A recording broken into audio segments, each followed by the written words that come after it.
Hey guys, quick update here. Um, Basically checking piston to valve clearance and then also degreeing the camshaft. Initially I had issues with piston valve clearance when I clayed the cylinder. So what you do, you put clay on the piston itself and then you assemble the valve train and the valves drop and make a mark in the clay. That way you can measure the thickness of the clay. Here's the clay I was using. And it's actually pretty hard because it's so cold out. So I went through that and I found it was 20 thousandths on the intake side. And the intake side actually has this hump here. And it was hitting in this area. Right about here. So anyways, I found that 20 thousandths and then posted on Facebook about, hey, this is pretty close. What do you guys think? And they suggested that I contact the CamSpec guy to see what was going on, make sure I have everything right. So what I did, just go over real quick, I used the solid lifter I made in the last video, and then I made these adjustable push rods. Just so you know, these push rods are really hard to put a thread into. I'm sure you guys knew that, but yeah. So what I do, I use a solid lifter and then a adjustable push rod, and then I put the lifter on base circle of the cam, so it's not being lifted up, it's just on the base circle. And then I set my valve lash to 0. That way it's absolutely in the worst case condition. Anyways, going through that, so I clayed it, and I was having that 20 thousandths issue. Here's the CamSpec card, and people were suggesting this intake center line was actually too far advanced. This 106, it's actually it's a 112 plus 6, and then intake center line is called out to be a 106. So then the CamSpec guy got back to me and he said, hey, we can regrind it, no issues. I use Brain Tool Racing with that. He's a great guy, really easy to get a hold of. And he suggested that I use a dial indicator to check piston to valve clearance. So that's what I did here. Degree of camshaft, so 12 degrees. I started 12 degrees before and went to 12 degrees after.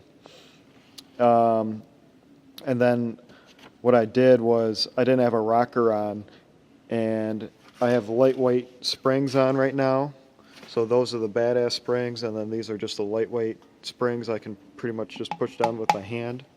So I put the dial indicator on, and then what I would do, I'd bring it to the crank angle and then push down and measure it with the dial indicator how much clearance I had. And then the second test, so I went through all that, and then the second test I did lift off seat, so that's basically just lift. The valve, lifts off the seat, right?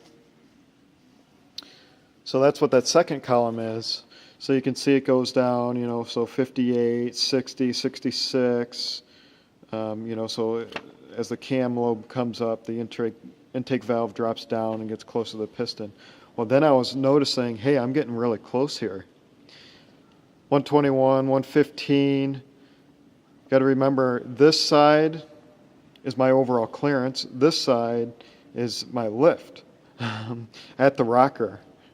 So actually at the valve stem.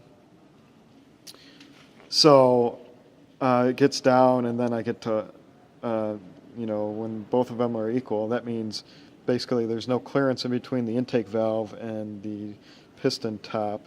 And then it goes over, and it's like, oh crap, well, I'm probably bending the valve right there. So the worst one was probably, hard to say.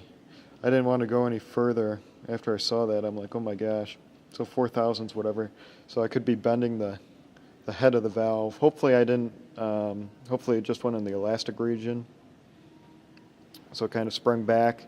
So now I'm going to have to check that intake valve, make sure I didn't bend that intake valve. And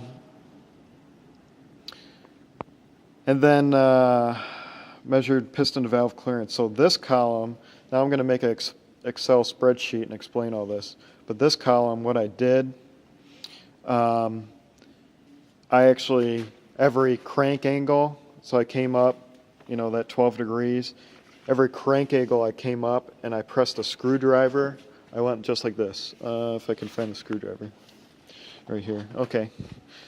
So I took a screwdriver and pressed down, opening up the seat and watching the dial indicator to see how far it had for clearance.